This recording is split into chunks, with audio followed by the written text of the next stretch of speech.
ये दुनिया मुसलमान শুইনারে ওরা যুবক কেমন রহমত বানায় আমার আল্লাহ আমার নবীকে পাঠাইছেন, কেমন রহমত বানায় আমার নবীকে আমার আল্লাহ পৃথিবীর মধ্যে পাঠাইছেন, একটু জানার ও বোঝার দরকার আছে না নাই?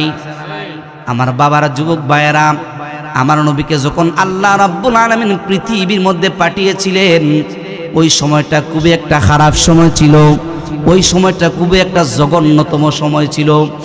ওই সময়টার মধ্যে মানুষগুলো আমার আল্লাহরে চিনতো না, মানুষগুলো আল্লাহ রাব্বুল আলামিনের কুদরতি কদমের মধ্যে সেজদা দিত না, মানে নামাজ পড়তো না, তারা কোরআন তেলাওয়াত করতো না। ওই সময়টার মধ্যে মানুষগুলা গাছের পূজা করতো, মানুষগুলা মাছের পূজা করতো, মানুষগুলা অগ্নির পূজা করতো। আপনারা একটু আওয়াজ দিয়ে বলেন তো, যারা গাছের পূজা করে, যারা মাছের পূজা করে, এরা কি মুসলমান না বেঈমান? আল্লাহ রাব্বুল আলামিন আমার নবী রাহমাতুল লিল আলামিনকে ওই বেঈমানদের সময় পৃথিবীর মধ্যে পাঠিয়ে দিলেন। কেমন খারাপ সময় ছিল, আর একটু উদাহরণ স্বরূপ আমি আপনাদেরকে বুঝাইয়া দেই।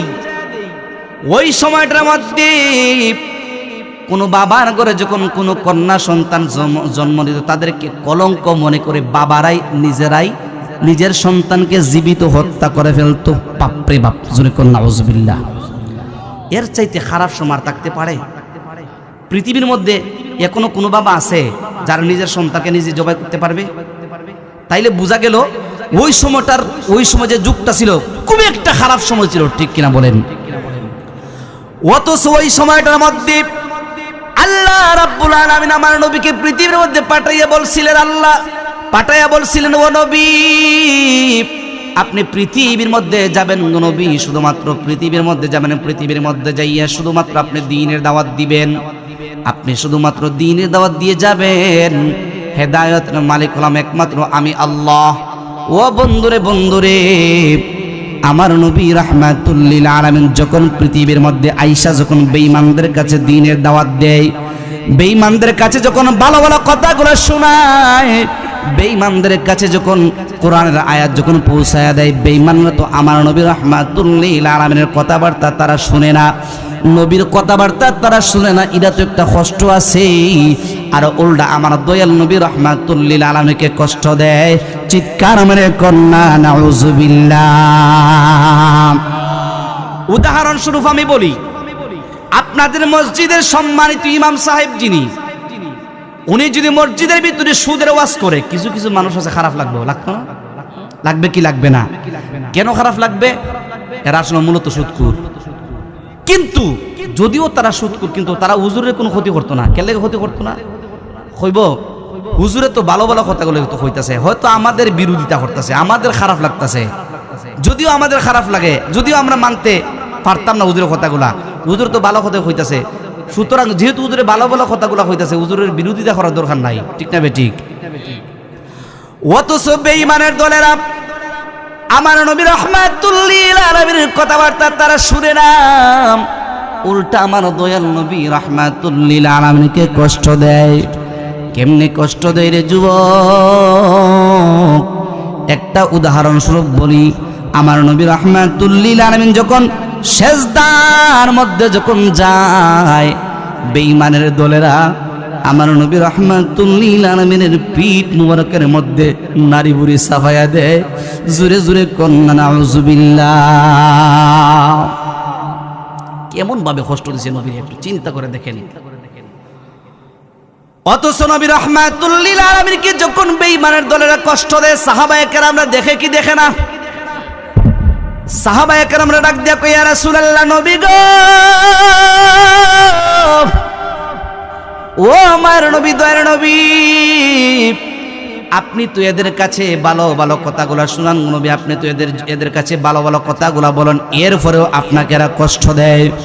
ইয়া রাসূলুল্লাহ, ইয়া হাবিবাল্লাহ, আপনি শুধুমাত্র একবার তাদের জন্য আল্লাহর কাছে বদদুয়া করেন, আল্লাহ রাব্বুল আলামিন তাদেরকে ধ্বংস করে দিব। জোরে বলেন ঠিক কিনা? আমার নবী যদি কারোর জন্য বদদুয়া করতো, আল্লাহ রাব্বুল আলামিন কবুল করতো কি করতো না?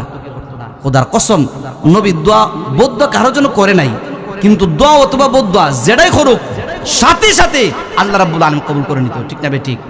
নবী জিরে বেঈমানের দলের কষ্ট দেয়, সাহাবায়ে কেরামরা ডাক দিয়া কই, ইয়া রাসূলুল্লাহ, ইয়া হাবিবাল্লাহ, আপনি তাদের জন্য একটু বদদুয়া করেন, বদ্দুয়া করলে এরা যেহেতু আপনার কষ্ট দেয়, আপনি এদের জন্য একটু বদ্দুয়া করেন, আল্লাহ তাদেরকে ধ্বংস করে দিব, ঠিক না বেঠিক?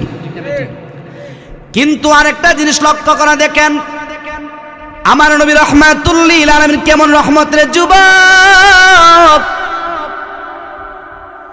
নবী রাহমাতুল লিল আলামিনকে সাহাবায়ে কেরামরা বললেন, ইয়া রাসূলুল্লাহ, ইয়া হাবিবাল্লাহ, আপনি শুধুমাত্র একবার তাদের জন্য বদদুয়া করেন, আল্লাহ রাব্বুল আলামিন তাদেরকে ধ্বংস করে দিব। আমার নবী রাহমাতুল লিল আলামিন কি কয় জানেন নি রে যুবক? আমার নবী রাহমাতুল লিল আলামিন ডাক দিয়া কয়, ও সাহাবায়ে কেরামের দল, আমি নবী তো গজবের নবী না, আমি নবী হলাম রাহমাতুল লিল আলামিন। চিৎকার মেরে কন্যা সুবহানাল্লাহ। বেঈমানরা এত বেশি পরিমাণ কষ্ট দেওয়ার পরেও বেঈমানদের জন্য নবীজি বদদুয়া করছে না। আমি আলহামদুলিল্লাহ দেখতেছি না কত বালা হুজুর, ঠিক না? দেখতেছেন আব্দুল কাদের হোসেন কত বালা, কিন্তু এতটাও ভালো নয় আমার কষ্ট দিলে যে আমি আপনাদের জন্য বদদুয়া করতাম, এটার কোনো গ্যারান্টি আছে? আমার দোয়া যদি আল্লাহর দরবারের সাথে সাথে করলে যদি কবুল হয়ে যেত গা, আমি দোয়া করলাম বলে আল্লাহ দুনিয়ার মধ্যে আমার যত শত্রু আছে সব ডিম মরে হচ্ছে, সাফ হয়ে যাক গা, ঠিক না বেঠি? অথচ নবী রাহমাতুল লিল আলামিন দোয়া করলেই আল্লাহর দরবারের সাথে সাথে কবুল, অথচ নবী রাহমাতুল লিল আলামিন তাদের জন্য বদদুয়া করে না।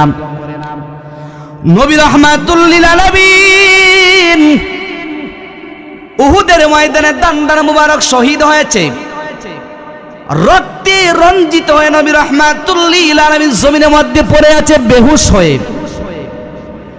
জিবরাইল আলাইহিস সালাম আমার নবীকে আয়েশা ডাক দিয়া কয়, ইয়া রাসূলুল্লাহ, নবী গো, ও মায়ের নবী, দয়ার নবী, আল্লাহর পক্ষ থেকে ফরমান জারি হয়েছে, আপনি শুধুমাত্র একটু অনুমতি দেন গো নবী, আমি জিবরাইলের নূরে 600 পাকা দিয়া তাদেরকে একটা তাবা মেরে দিব, মুহূর্তের ভিতরে তারা ধ্বংস হয়ে যাবে। চিৎকার মেরে কন্যা বাবা ঠিক কিনা? বুঝালন আমার নবী কেমন রহমত আমাদের জন্য। জিবরাইলকে আমার নবী ডাক দেয়া কয়, ও জিবরাইল, না না রে জিবরাইল, যদিও বেঈমানের দলেরা আমি নবী রাহমাতুল লিল আলামিনকে রক্তাক্ত করে জমিনের মধ্যে ফেলে দিয়েছে, কিন্তু আমি নবী রাহমাতুল লিল আলামিন যদি তাদের জন্য বদদুয়া করি আর আল্লাহ যদি তাদেরকে ধ্বংস করে দেয়, আমি আবার নতুন করে কাদের কাছে দ্বীনের দাওয়াত দিব। সুবহানাল্লাহ।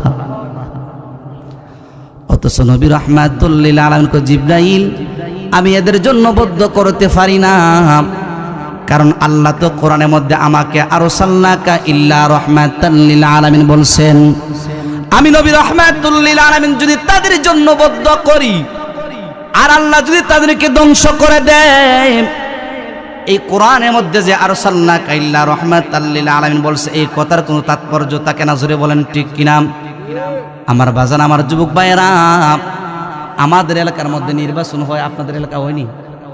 হয়। মেম্বার সাহেব একটা পোস্টার করে, পোস্টারের মধ্যে কোনা দিয়ে একটা ছবি দেয়, দেয়নি?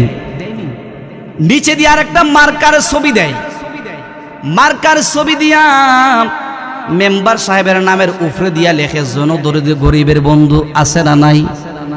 মন রাখো, একটা পোস্টারের মধ্যে লেখে না? সব পোস্টার হই, সব পোস্টার মধ্যে যত মেম্বার চেয়ারম্যান দাঁড়াইব, যত এমপি সাহেব, যত মন্ত্রী সাহেব দাঁড়াইব, সবাই লিখবো জনদরিদ্র গরিবের বন্ধু, ঠিক না বেটি? অথচ জনদরদি গরিবের বন্ধু লেখে। আমরা এই কথার উপর বিশ্বাস করে আমরা ওনাকে ভোট দিয়েছি, নির্বাচিত হয়েছেন।